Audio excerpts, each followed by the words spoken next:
Welcome back to the channel guys. Bigg Boss ಅವರು ಮತ್ತೊಂದು ಪ್ರೊಮೋನ update ಮಾಡಿದ್ದಾರೆ. ಆ್ಯಂಡ್ ದಿನದಿಂದ ದಿನಕ್ಕೆ ಬಿಗ್ ಬಾಸ್ ಅಖಾಡ ಜೋರಾಗಿ ಜಗಳಗಳು ನಡೀತಾ ಇದೆ. ಆ್ಯಂಡ್ ಡೇ ಒನ್ನಿಂದನೇ ಬಿಗ್ ಬಾಸ್ ತುಂಬ ಇಂಟ್ರೆಸ್ಟಿಂಗ್ ಆಗಿದೆ. ಆ್ಯಂಡ್ ಕಂಟೆಸ್ಟೆಂಟ್ಗಳು ಅಷ್ಟೇ ತುಂಬ ಪ್ರಿಪೇರ್ ಆಗಿ ಬಂದಿದ್ದಾರೆ. ಬಿಗ್ ಬಾಸ್ ವ್ಯೂವರ್ಸ್ ಏನು ಅವರಿಂದ ಎಕ್ಸ್ಪೆಕ್ಟ್ ಮಾಡ್ತಾರೆ ಅದನ್ನ ಕಂಪ್ಲೀಟಾಗಿ ಕೊಡೋದ್ರಲ್ಲಿ ಯಶಸ್ವಿ ಆಗ್ತಾ ಇದ್ದಾರೆ ಅಂತ ಹೇಳೋಕ್ಕೆ ಎರಡೇ ಮಾತೇ ಇಲ್ಲ. ಚೈತ್ರ ಅವರು ಆನ್ ಫೈರ್ ಅಂತಲೇ ಹೇಳ್ಬೋದು. ತುಂಬ ಮಿಸ್ಟೇಕ್ಗಳನ್ನ ಮಾಡಿದರು. ಬಟ್ ಆ ಮಿಸ್ಟೇಕ್ಗಳನ್ನ ಯಾರೋ ನಾಮಿನೇಷನಲ್ಲಿ ಹೇಳ್ತಾ ಹೋದರು. ಸೊ ಅವರ ಮಿಸ್ಟೇಕ್ಗಳನ್ನ ಸರಿ ಅಂತ ಸಮರ್ಥನೆ ಮಾಡಿಕೊಂಡ್ರು. ತುಂಬ ಚೆನ್ನಾಗಿ ಸಮರ್ಥನೆ ಮಾಡಿಕೊಂಡ್ರು.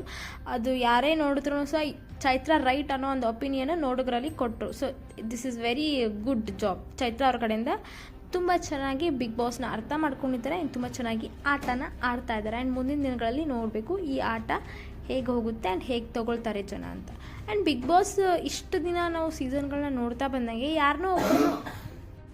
ಇಷ್ಟು ದಿನ ಸೀಸನ್ಗಳನ್ನ ನೋಡ್ತಾ ಬಂದಂಗೆ ಖಂಡಿತವಾಗ್ಲೂ ಯಾರೋ ಒಬ್ಬರನ್ನ ಹೈಲೈಟ್ ಮಾಡೋಕ್ಕೆ ನೋಡ್ತಾ ಇರ್ತಾರೆ. ಆ್ಯಂಡ್ ಮಾಡೇ ಮಾಡ್ತಾರೆ. ಆ್ಯಂಡ್ ಅವ್ರ ಕಂಟೆಂಟ್ ಕೂಡ ಕೊಡಬೇಕು. ಆ್ಯಂಡ್ ಬಿಗ್ ಬಾಸ್ ಎಲ್ಲನೂ ಕರೆಕ್ಟಾಗಿರೋದನ್ನೇ ತೋರಿಸಿದ್ರೆ ಅಲ್ಲಿ TRPನೂ ಕೂಡ ಬರೋಲ್ಲ. ಸೊ ಅವ್ರ ಮೈಂಡ್ ಗೇಮ್ನ ಅವ್ರು ಆಡ್ತಾನೆ ಇರ್ತಾರೆ. ಸೊ ಇಲ್ಲೂ ಸಹ ಅಷ್ಟೇ ಚೈತ್ರ ಅವ್ರನ್ನ ಹೈಲೈಟ್ ಮಾಡ್ತಿದ್ದಾರೆ ಎಲ್ಲ ಕಡೆ ಅಂತ ನನಗನ್ನಿಸ್ತಾ ಇದೆ. ಆ್ಯಂಡ್ ಪ್ರೋಮೋದಲ್ಲಿರೋ ಹಾಗೆ ಚೈತ್ರ ಅವರು ಧ್ಯಾನ ಮಾಡ್ತಿರ್ತಾರೆ. ಧ್ಯಾನ ಮಾಡಿ ಬಂದಮೇಲೆ ಮಾನ್ಸ ಅವರು ಒಂದು ಕಮೆಂಟ್ನ ಹಾಕ್ತಾರೆ. ಏನಪ್ಪ ಅಂತಂದರೆ, ನನಗೆ ಧ್ಯಾನ ಮಾಡೋರ ಮೇಲೆ ಡೌಟು, ಅವರೇ ನಿದ್ದೆ ಮಾಡ್ತಿರ್ತಾರೆ ಧ್ಯಾನ ಮಾಡ್ತಿರ್ತಾರೆ ಅಂತ ಏನೋ ಒಂದು ಕಾಮಿಡಿ ವೇನಲ್ಲಿ ಅವರು ಹೇಳ್ತಾರೆ. ಸೊ ಕಾಮಿಡಿ ಹೋಗಿ ಅಲ್ಲಿ ಸ್ವಲ್ಪ ಸೀರಿಯಸ್ ಆಗುತ್ತೆ. ಸ್ವಲ್ಪ ತುಂಬಾ ಸೀರಿಯಸ್ ಆಗುತ್ತೆ. ಆ ಥರ ಕಮೆಂಟ್ ಪಾಸ್ ಮಾಡ್ತಾರೋ ಮಾನ್ಸ ಅವರು. ಈ ಕಡೆ ಚೈತ್ರ ಅವರು ತುಂಬ ರೈಸ್ ಆಗಿಬಿಡ್ತಾರೆ. ಯಾಕಂತಂದರೆ ಅವರೇ ಧ್ಯಾನ ಮಾಡ್ತಿರೋದು.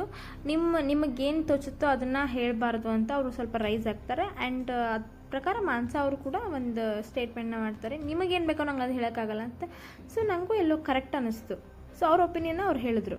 ಚೈತ್ರ ಅವರು ಮಾತಾಡೋಕ್ಕೊಂದು ಲೆವೆಲ್ ಬೇಕು, ಸುಮ್ಮನೆ ಮಾತಾಡಬಾರ್ದು ಅಂತ ಹೇಳ್ತಿದ್ದಾರೆ. ಸೊ ಇದು ರಾಂಗ್ ಸ್ಟೇಟ್ಮೆಂಟ್ ಅಂತ ಅನಿಸುತ್ತೆ. ಈ ಥರ ಮಾತು ಚೈತ್ರ ಅವ್ರ ಬಾಯಿಂದ ಬರಬಾರ್ದಿತ್ತು.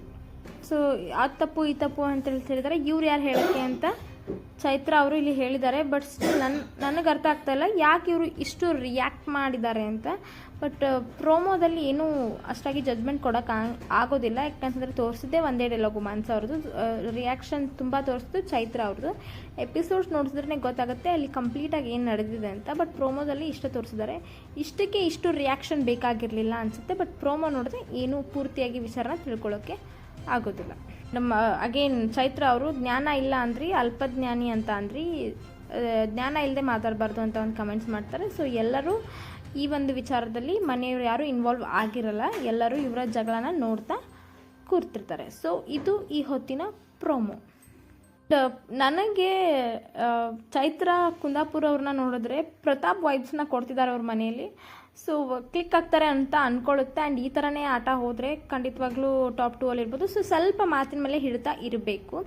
ಸ್ವಲ್ಪ ಆಟನ ಚೆನ್ನಾಗಿ ಆಡಿದ್ರು ನಿನ್ನೆ. ಬಟ್ ಇವತ್ತು ಯಾಕೋ ಪ್ರೋಮೋದಲ್ಲಿ ಸ್ವಲ್ಪ ಅತಿ ಆಯಿತು ಅಂತ ಅನ್ನಿಸ್ತಾ ಇದೆ.